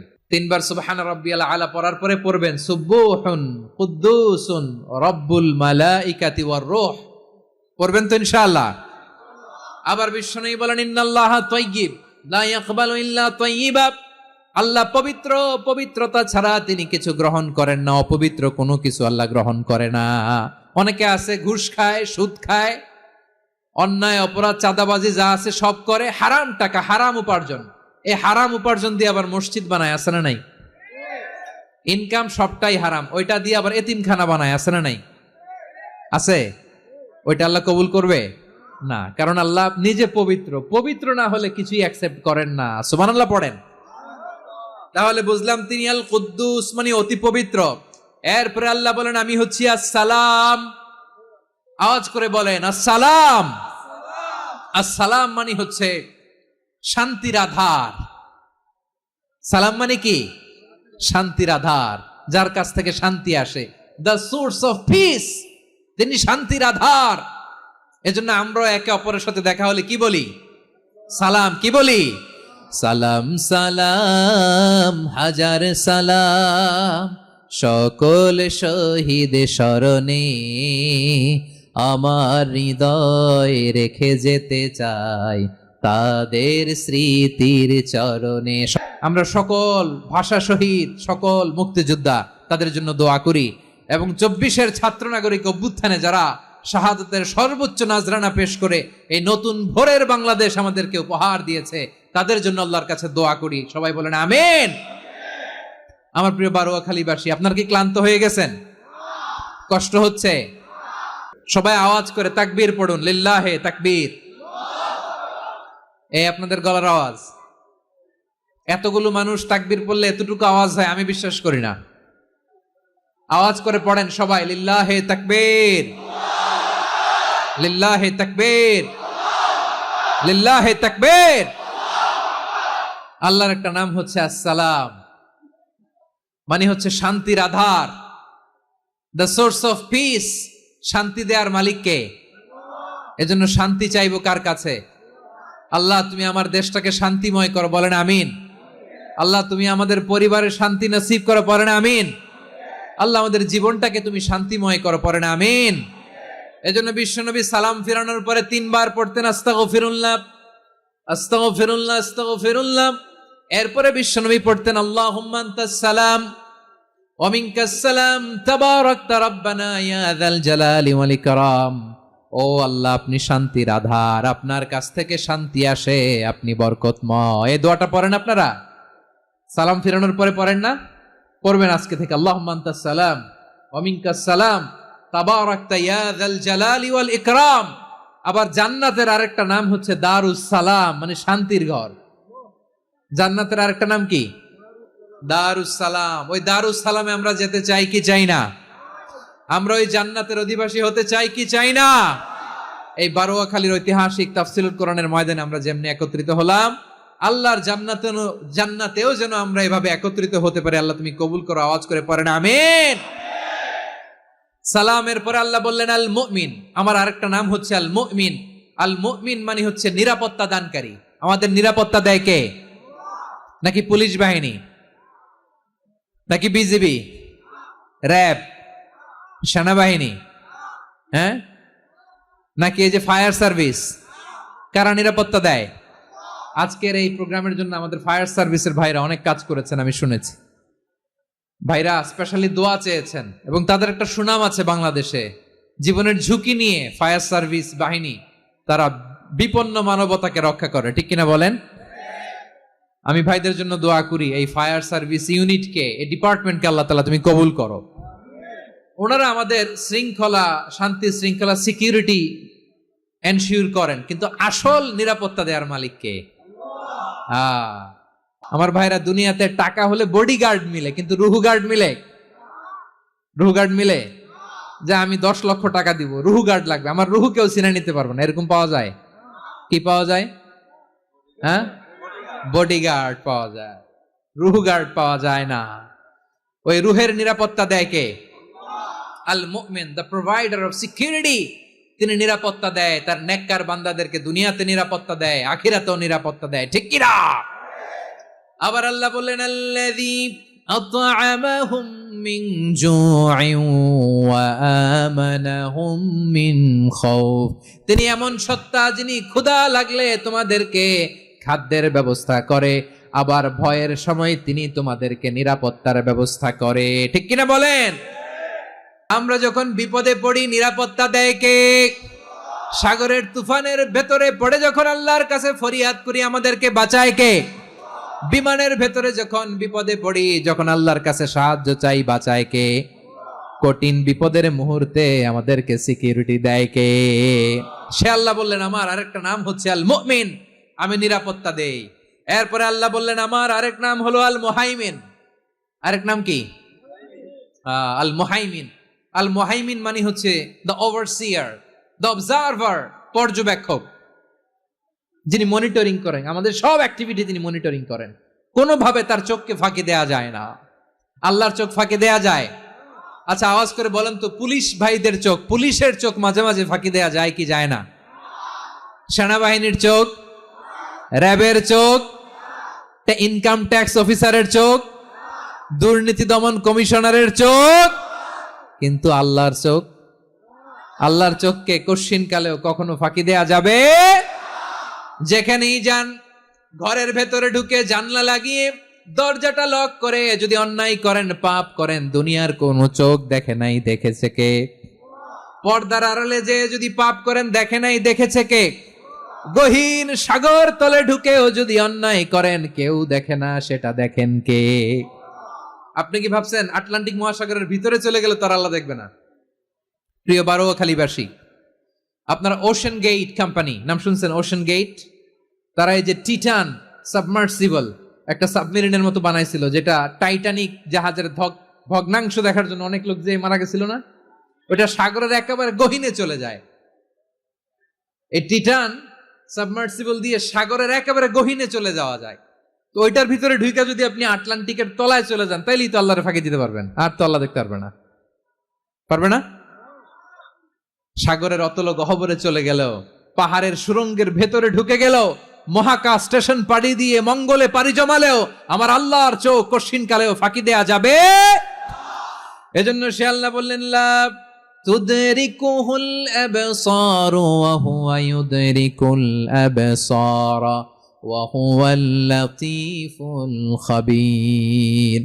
আমার আল্লাহ দৃষ্টির আয়ত্তে নন, কিন্তু দুনিয়ার সব দৃষ্টি আমার আল্লাহর আয়ত্তে। ঠিক কিনা? সূক্ষ্মদর্শী, সূক্ষ্ম থেকে সূক্ষ্ম পাপ কাজ যেভাবে যেমনটি করেন সব দেখেন।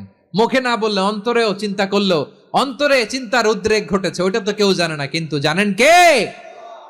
এভাবে যিনি সূক্ষ্মভাবে মনিটর করেন, ওভারসি করেন, অবজারভেশন করেন, তার নাম হচ্ছে আল মুহাইমিন, পর্যবেক্ষক। আসুন আমাদের রবকে চিনি। বারোয়াখালীর ভাইরা চিনতেছেন? কার সামনে কপাল ঘষে সেজদা দেন তারে চিনে নেন। কার সামনে ফরিয়াদের দুই হাত উঠে কাঁদেন, দুই হাত তুলে রোনাজারি করেন, তাকে জেনে নেন। তিনি হচ্ছেন আল মুহাইমিন, দ্য অবজারভার, পর্যবেক্ষক। কেউ যেটা দেখে না সেটা দেখেন কে? এরপরে আল্লাহ বললেন আমার আরেকটা নাম হলো আল আজিজ। আল আজিজ মানে মহাপরাক্রমশালী, মহাশক্তিধর। আল আজিজ, দ্য অলমাইটি, দ্য অলমাইটি, মহাশক্তিধর, মহাপরাক্রমশালী, যার মোকাবেলায় কেউ টিকতে পারে না, যার সিদ্ধান্তের সামনে কেউ বাধা হয়ে দাঁড়াতে পারে না, যার ক্ষমতার সামনে পৃথিবীর সব ক্ষমতা নস্যি, তুচ্ছ, নগণ্য, অসহায়, তার নাম হচ্ছে আল আজিজ। সুবহানাল্লাহ পড়বেন না? আল আজিজ, মহাপরাক্রমশালী, ক্ষমতাধর, শক্তিধর, দ্য অলমাইটি, যার ক্ষমতার মোকাবেলায় কেউ দাঁড়াতে পারে না, যার সিদ্ধান্তের সামনে কেউ বাধা হয়ে টিকতে পারে না, যার শক্তির সামনে সবাই অসহায়, দুর্বল। সুবহানাল্লাহ, তিনি হচ্ছেন আল আজিজ। আল্লাহ বলেন আল্লাযী খালাকাল মাউতা ওয়াল হায়াতা লিয়াবলুয়াকুম আইয়ুকুম আহসানু আমালা ওয়া হুয়াল আজিজুল গফুর। তিনি এমন সত্তা যিনি জীবন তৈরি করেছেন, মরণ তৈরি করেছেন, যাতে করে পরীক্ষা নিতে পারেন তোমরা কে কর্মে সেরা, তিনি হলেন আল আজিজ আল গফুর, তিনি ক্ষমাশীল, আবার তিনি শক্তিধর। তার শক্তির সামনে কেউ টিকতে পারে?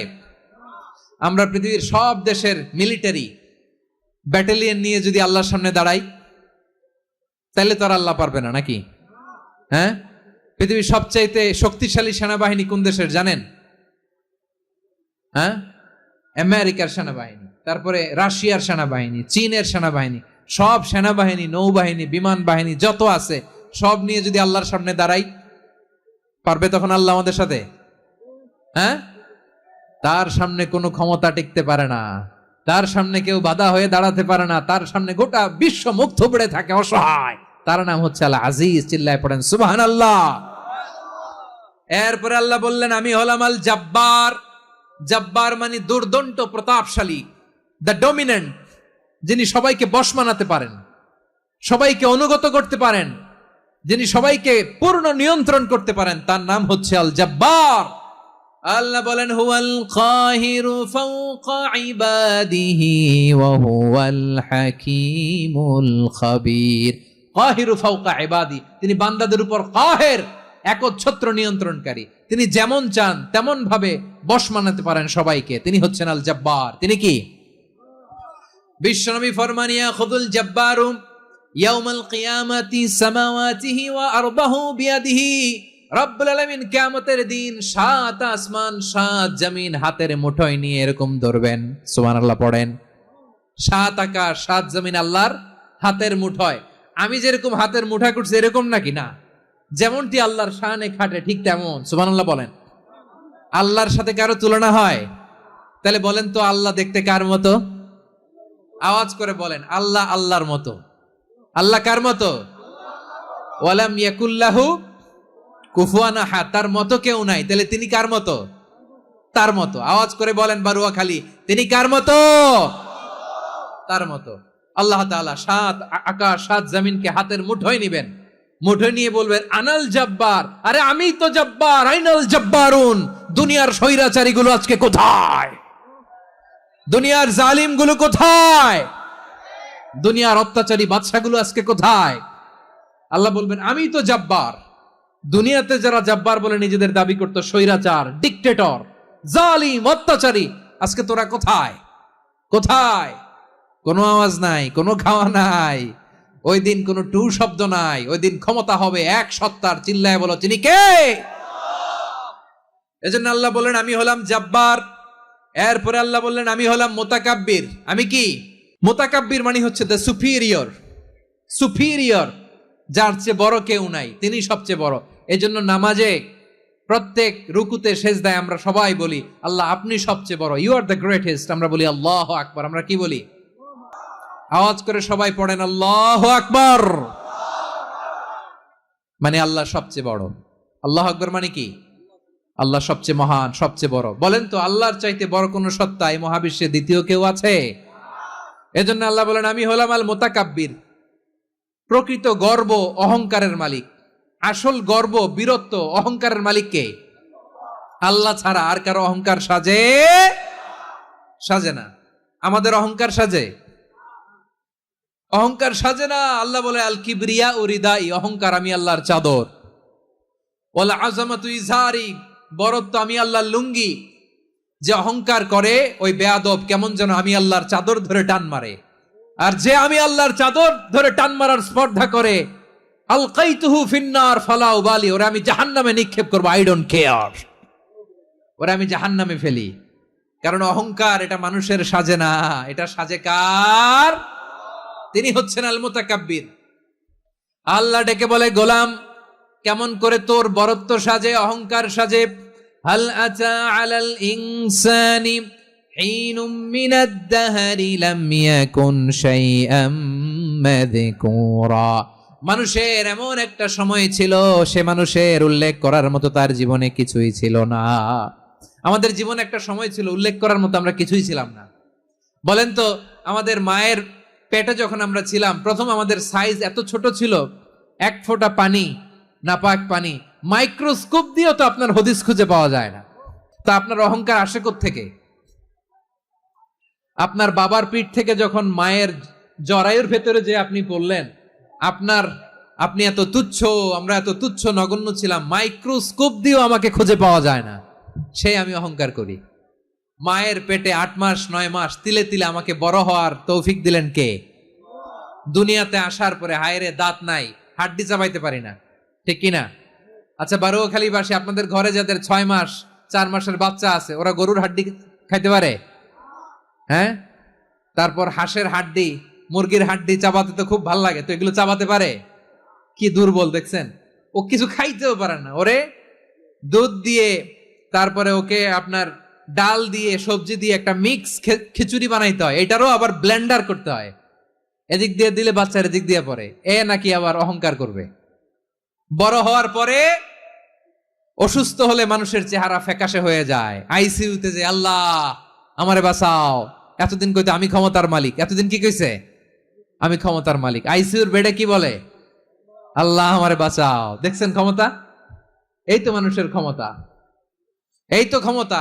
আর বয়স যখন 70-80, লাঠি ছাড়া যার জীবন চলে না। পিঠটা আগে ছিল এরকম, এখন বাঁকা হয়ে গেছে। এ করে অহংকার, এ করে বড়ত্বের গর্ব আর বড়াই। আল্লাহ বলে মানুষের জন্য অহংকার সাজে না, বড়ত্ব মানুষের মানায় না, দাম্ভিকতা মানুষের মানায় না, অহংকার গর্ব বড়ত্ব এগুলো একজনের জন্য। আওয়াজ করে বলেন তিনি কে? আল মুতাকাব্বির, দ্য সুপিরিয়র, সবচেয়ে বড় বড়ত্ব এবং গর্বের অধিকারী। এরপর আল্লাহ বললেন সুবহানাল্লাহি আম্মা ইউশরিকুন, তোমরা আল্লাহর সাথে যে সমস্ত জিনিসের শরীক করো, আল্লাহ তাআলা এগুলো থেকে অনেক পবিত্র। এরপর আল্লাহ বললেন হুয়াল্লাহুল খালিকুল বারিউল মুসাউবিরু লাহুল আসমাউল হুসনা। হুয়াল্লাহুল খালিক, তিনি হলেন স্রষ্টা। আল বারি, বারি মানেও স্রষ্টা। আল মুসাউবির, মুসাউবির মানেও স্রষ্টা। তিনটাই আল্লাহর সৃষ্টি সংক্রান্ত, কিন্তু তিনটা তিন রকম। আল খালিক মানে স্বাভাবিক স্রষ্টা, সৃষ্টির প্ল্যান করে যিনি, আদেশ করেন যিনি। আল বারি মানে কোন নমুনা ছাড়া যিনি কিছু নির্মাণ করতে পারেন, ওই স্রষ্টা। সুবহানাল্লাহ বলেন। আর 3 নম্বরে আল মুসাউবির, যিনি ফ্যাশনার, ডিজাইনার, দ্য শেপার, যিনি আকৃতি দান করেন মানুষের, তিনি হচ্ছেন আল মুসাউবির। 1 নম্বরে আল্লাহ হলেন খালিক, আমাদের স্রষ্টা। আওয়াজ করে বলুন তো আমার ভাইয়েরা, আমাদেরকে সৃষ্টি করেছেন কে? এই সৃষ্টি করার জন্য আল্লাহর কি অনেক কষ্ট হয়েছে নাকি? অনেক সময় দেয়া লেগেছে নাকি? আমার আল্লাহর ঘাম ঝরেছে নাকি? আল্লাহ বলে, না রে গোলাম, তোদের মতো আমার সময় লাগে না, কষ্ট হয় না। আমি কোন বলতে দেরি হয়, ফায়াকুন হতে দেরি হয় না। সুবহানাল্লাহ। ইন্নামা আমরুহু ইযা আরাদা শাইআন আন ইয়াকুলা লাহু কুন ফায়াকুন। আল্লাহর যখন কিছু করার ইচ্ছা জাগে, ইচ্ছা করেন, তিনি বলেন হও, মুহূর্তেই হয়ে যায়। হও, বি ইট ওয়াজ, বি ইট ওয়াজ। হও, হও বলতে দেরি, হতে দেরি হয়। আওয়াজ করে বলেন, হও বলতে দেরি, কিন্তু হতে দেরি হয়। হও, হয়ে যায়, কোনো দেরি নেই। তার মানে আল্লাহর হও বলা লাগে না, হও বলা লাগে না। এটা আমাদেরকে বুঝানোর জন্য আল্লাহ বলেছেন যে আমি কোন বললে হয়ে যায়, তাই বলে কোন বলারও মুখাপেক্ষী আমি নই। সুবহানাল্লাহ পড়বেন না? কেমন রবের গোলাম আমরা। আল্লাহ খালিক শব্দের কথা কোরআনের অনেক আয়াতে বলেছেন, ইন্নী খালিকুম বাশারাম মিন তিন, আমি মানুষকে কাদা দিয়ে, মাটি দিয়ে তৈরি করেছি। আমি হলাম খালিক, স্রষ্টা। আল খালিক, দ্য ক্রিয়েটর, যিনি সৃষ্টি করেন, সৃষ্টির আদেশ দেন। এরপরে আল্লাহ বলেন আমি হলাম আল বারি। আমরা বলি না বারি তাআলা, বারে তাআলা বলি না আমরা, এটা আল্লাহর একটা নাম। আল বারি মানি যিনি পূর্বের কোনো নমুনা ছাড়া নতুন করে উদ্ভাবন করতে পারেন। সুবহানাল্লাহ বলেন। আচ্ছা, দুনিয়াতে আমরা কিছু বানাতে হলে পূর্বের নমুনা দেখার দরকার আছে না নাই? তো আগের একটা নমুনা দেখে আমাদেরকে বানাইছে, তাই না? আমাদেরকে বানানোর আগে আল্লাহর কাছে কোনো নমুনা ছিল না, অস্তিত্বহীন থেকে তিনি আমাদেরকে অস্তিত্বে এনেছেন। নমুনা ছাড়া যিনি কিছু তৈরি করতে পারেন তাকে আরবিতে বলে আল বারি, দ্য ইনভেন্টর, উদ্ভাবক। কিছুই ছিল না, ওইটা থেকে যিনি তৈরি করেন তিনি বারি। ফাতুবু ইলা বারিইকুম, তোমাদের ওই রবের কাছে ফিরে যাও। তাহলে সৃষ্টি সংক্রান্ত আল্লাহর 1 নম্বর নাম আল খালিক। আওয়াজ করে বলেন আল খালিক। 2 নম্বরে আল বারি। আওয়াজ করে বলেন আল বারি। তিন নম্বরে আল্লাহ বললেন আমি হলাম আল মুসাওয়ির, আমি আকৃতি দানকারী, the fashioner, the designer, the shaper. Allah তাআলা আমাদের আকৃতি দান করেন। আমাদের দেহাবয়বের আকৃতি দান করেছেন কে? আমাদের কেউ সাদা, কেউ শ্যামলা, কেউ ফর্সা, কেউ লম্বা, কেউ খাটো, কেউ বেটে, কেউ মোটা, আছে না নাই? আমাদের কেউ নারী, আমাদের কেউ পুরুষ, আবার আমাদের কেউ হিজড়া। এটা বানালেন কে? আওয়াজ করে বলুন তো, এই ডিসিশন মেকিংটা করেছেন কে? এর নাম হচ্ছে আল মুসাওয়ির, the designer, the fashioner, the shaper. তিনি শেপ দেন।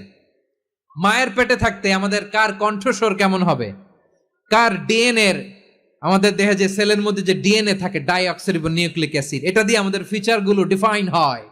এটা কার কণ্ঠ কেমন, কার চেহারা কেমন, কার স্কিন কালার কেমন, এটা ডিসাইড করেছেন কে? আওয়াজ করে বলেন কে? সে আল্লাহ বলছেন হুয়াল্লাযী ইউসাউয়িরুকুম ফিল আরহামি কাইফা ইয়াশা লা ইলাহা ইল্লা হুয়াল আজিজুল হাকীম। তিনি এমন সত্তা যিনি মায়ের পেটে থাকতেই তোমাদের চেহারার আকৃতি দিয়েছেন, যেমন চেয়েছেন তেমন দিয়েছেন। তিনি কে? আপনার চেহারার ডিজাইন করছে কে? আমারটা ডিজাইন করছে কে? নাকি আমরা করছি? এই ক্ষমতা আল্লাহ আমাদের হাতে দিছে, নিজের হাতে রেখে দিছে। সুবহানাল্লাহ পড়েন। আবার সূরা ইনফিতারে আল্লাহ বলছেন আল্লাযী খালাকাকা ফাসাওয়াকা ফাআদালাকা ফি আইয়ি সূরাতিন মা শাআ রাক্কাবাক। তিনি এমন সত্তা যিনি তোমাদের সৃষ্টি করেছেন, এই সৃষ্টিকে সুবিন্যস্ত করেছেন, সুষম করেছেন, যেমন চেয়েছেন তেমন আকৃতিতে তোমাদেরকে তিনি দুনিয়ায় পাঠিয়েছেন। সুবহানাল্লাহ। তাহলে এই আকৃতি দান করেন কে? আল্লাহর এই নামটা হচ্ছে আল মুসাওয়ির, মানে আকৃতি দানকারী। প্রিয় ভাইয়েরা, আকৃতি দেওয়া আমাদের কাজ না, আকৃতি দেন আল্লাহ। এজন্য কারো আকৃতি নিয়ে কখনো বাজে মন্তব্য করা যাবে? আমার বড়ুয়াখালীর ভাইয়েরা আওয়াজ করে আমার সাথে বলুন, কারো আকৃতি নিয়ে বাজে মন্তব্য করবেন? কমেন্টে সরাসরি কাউরে বলবেন তুই লম্বুর ঘরের লম্বু, তুই মোটুর ঘরের মোটু, তুই চিকনার ঘরের চিকনা, তোর নাক চ্যাপটা, তুই খাটো, তুই এইটা সেইটা বলবেন? কথা কয় না, বলবেন? কারো আকৃতি নিয়ে ব্যঙ্গ করা যাবে? এটার ইংরেজিতে বলে বডি শেমিং। কি বলে? Body shaming. এটা হারাম।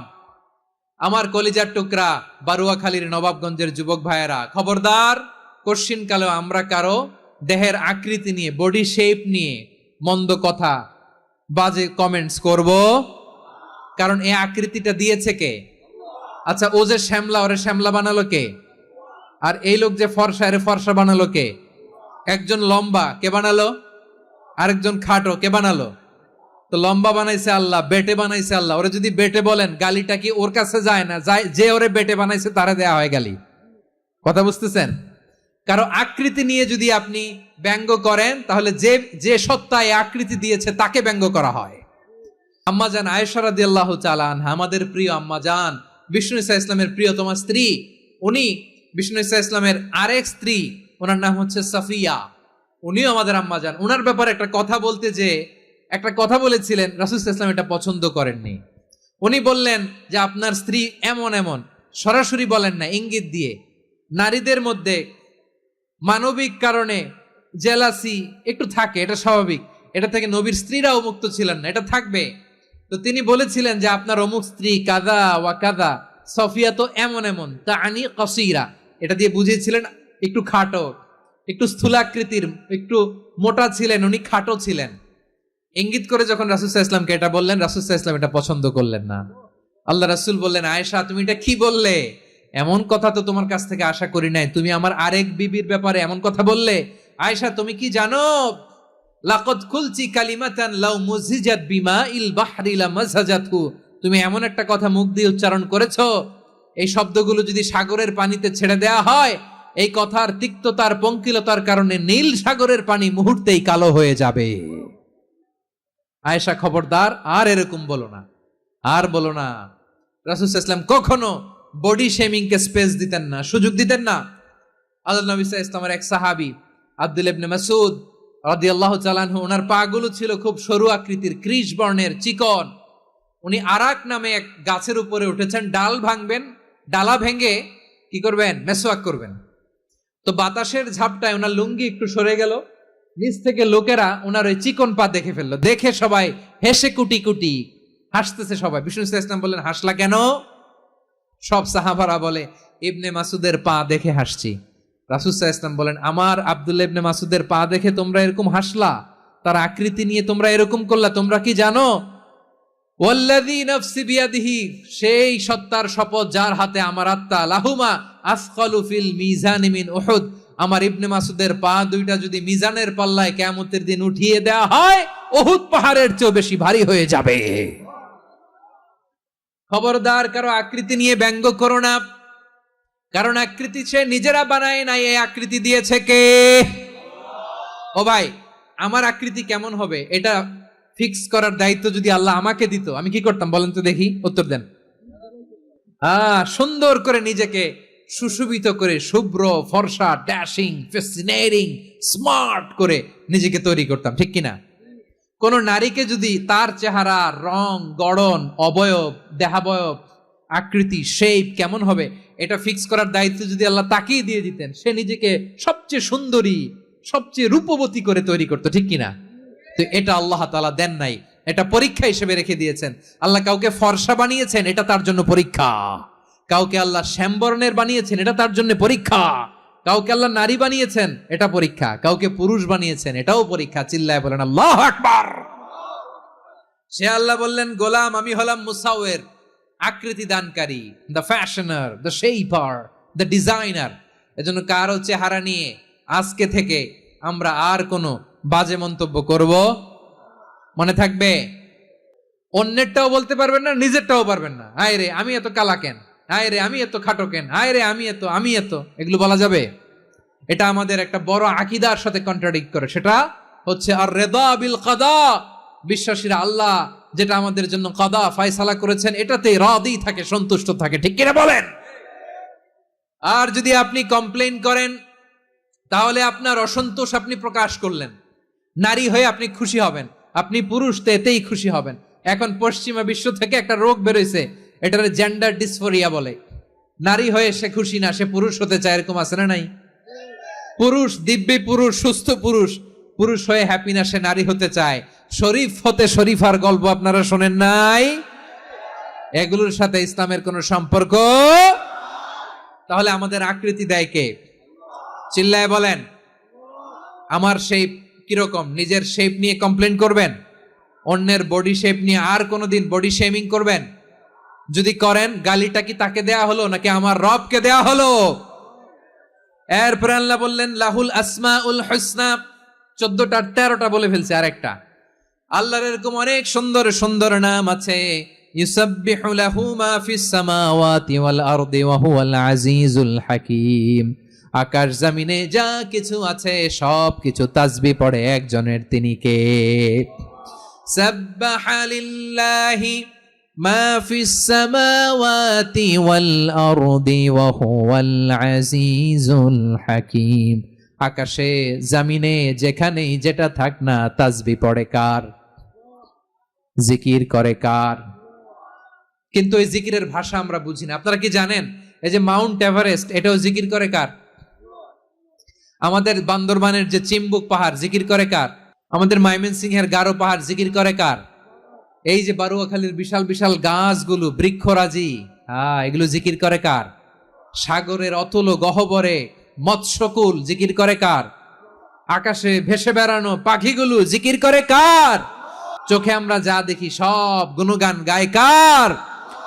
এজন্য আল্লাহ বললেন ওয়া ইম মিন শাইইন ইল্লা ইউসাব্বিহু বিহামদিহি ওয়ালাকিন লা তাফকাহুনা তাসবিহাহুম।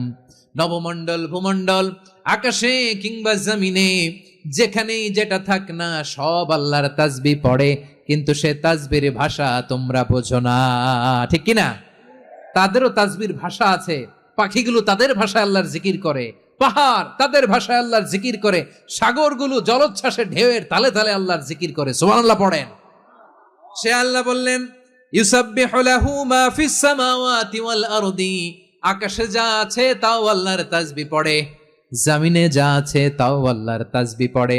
ওয়া হুয়াল আজিজুল হাকীম, তিনি হলেন আজিজ, মহাপরাক্রমশালী, প্রজ্ঞাময়। আল আজিজ এই ব্যাখ্যা আগে করেছি। আল হাকিম সর্বশেষ 14 নম্বর আল্লাহ তাআলার গুণবাচক নামটি হচ্ছে আল হাকিম। আল হাকিম মানে হচ্ছে প্রজ্ঞাময়, the wise, the all wise. আল্লাহর সব কাজে প্রজ্ঞা আছে না নাই? আল্লাহর চিন্তা, আল্লাহর আদেশ, আল্লাহর সৃষ্টি সবকিছু প্রজ্ঞায় পরিপূর্ণ। সুবহানাল্লাহ, কারণ তিনি আল হাকিম। আরবিতে বলে ফি'লুল হাকিমি লা ইয়াখলু আনিল হিকমা, হাকিমের কোনো কাজ হিকমত থেকে শূন্য নয়। আল্লাহ যাই বলে এর মধ্যে হিকমত আছে না নাই? আল্লাহর এই কোরআনের ভেতরেও হিকমত আছে না নাই? আল্লাহর কালামের প্রতিটি বাণী, প্রতিটি বাক্য, প্রতিটি শব্দের ভেতরে প্রজ্ঞা লুকিয়ে রেখেছে কে? আল্লাহর সৃষ্টির ভেতরেও প্রজ্ঞা আছে না নাই? অনেক কিছু আল্লাহ তৈরি করেছে, আমাদের মাথায় প্রশ্ন জাগে, হায় হায় এটা কেন আল্লাহ তৈরি করলো? এটার ভেতরেও রহস্য আছে না নাই? এজন্য বিশ্বাসীরা বলে রব্বানা মা খালাকতা হাযা বাতিলান সুবহানাকা ফাকিনা আযাবান নার। ও আমাদের রব, এই জমিনে যা আমরা দেখি কোনো কিছুই তুমি এমনি এমনি সৃষ্টি করো নাই, তুমি আগুনের শাস্তি থেকে আমাদেরকে বাঁচাও, পড়ে না আমিন। সবকিছুর মধ্যে হিকমা আছে, এই কোরআনেও হিকমা আছে। আল্লাহ বলছেন ইয়াসিন ওয়াল কোরআনিল হাকিম, প্রজ্ঞাময়, বিজ্ঞানময় কোরআনের শপথ। আল্লাহর সব কাজের ভেতরে হিকমা, প্রজ্ঞা আছে না নাই? সে আল্লাহ বললেন গোলাম, সূরা হাশরের শেষ 3 আয়াতের ভেতরে আমি আল্লাহর 14টি গুণবাচক নাম উল্লেখ করে দিয়েছি। যখন জপতে মন চাইবে এই নামগুলো দিয়ে জপবি, যখন ফরিয়াদ করবি আমার এই নামগুলো দিয়ে আমি আল্লাহর কাছে ফরিয়াদ করবি। ঠিক কিনা বলেন? রাজি আছেন? এই যে আর রহমান, আর রাহিম, আল কুদ্দুস, আস সালাম, আল জব্বার, আল আজিজ, আল হাকিম, এই নামগুলো ধরে ধরে আল্লাহরে ডাকতে রাজি আছেন? খেয়াল করবেন প্রিয় ভাইরা, দোয়া কবুলের কিছু শর্ত আছে। এর মধ্যে একটা শর্ত হচ্ছে আল্লাহর সুন্দর সুন্দর নামগুলো ধরে ধরে আল্লাহকে ডাকা, তাহলে ওই দোয়াগুলো আল্লাহ তাআলা কবুল করে। এই নামগুলো আরো বিশেষ করে বেশি করে জানার চেষ্টা করবেন, তাহলে আল্লাহর প্রতি অগাধ আস্থা, বিশ্বাস, ভালোবাসা আমাদের বাড়বে। এই যে 14টা নাম আল্লাহর পরিচয় আমরা ইন ডেপথ জেনেছি, আল্লাহর প্রতি আপনাদের আস্থা বেড়েছে না? আল্লাহর প্রতি আমাদের ভালোবাসা আরো প্রগাঢ় হয়েছে না? আমরা যখন ডাকবো তার নামেই ডাকবো, জিকির করব তার নামেই করব, ঠিক যেমনটি আল্লাহ শিখিয়েছেন। ঠিক কিনা বলেন? এবং এই নামগুলো থেকে আমাদের যে শিক্ষা, এই শিক্ষাগুলো আমরা আমাদের জীবনে বাস্তবায়ন করব। সব শেষ কথা বলি প্রিয় ভাইয়েরা, সব শেষ কথা বলি, এই যে আমাদের রবকে আমরা চিনলাম, একাগ্রভাবে এই রবের দিকে ঝুঁকে পড়েন, গোটা বিশ্ব আপনার দিকে ঝুঁকে পড়বে। আল্লাহ তাআলা আমাদের সবাইকে কথাগুলো বোঝার ও আমল করার তৌফিক দান করুক। যে কথাগুলো বললাম, সর্বপ্রথম আল্লাহ তাআলা আমাকে এবং আপনাদের সবাইকে আমল করার তৌফিক দান করুক। হাযা মা ইনদি ওয়াল ইলমু ইনদাল্লাহ আলাইহি তাওয়াক্কালতু ওয়া ইলাইহি উনীব। সুবহানাকাল্লাহুম্মা বিহামদিকা আশহাদু আল্লা ইলাহা ইল্লা আনতা আস্তাগফিরুকা ওয়া আতুবু ইলাইক।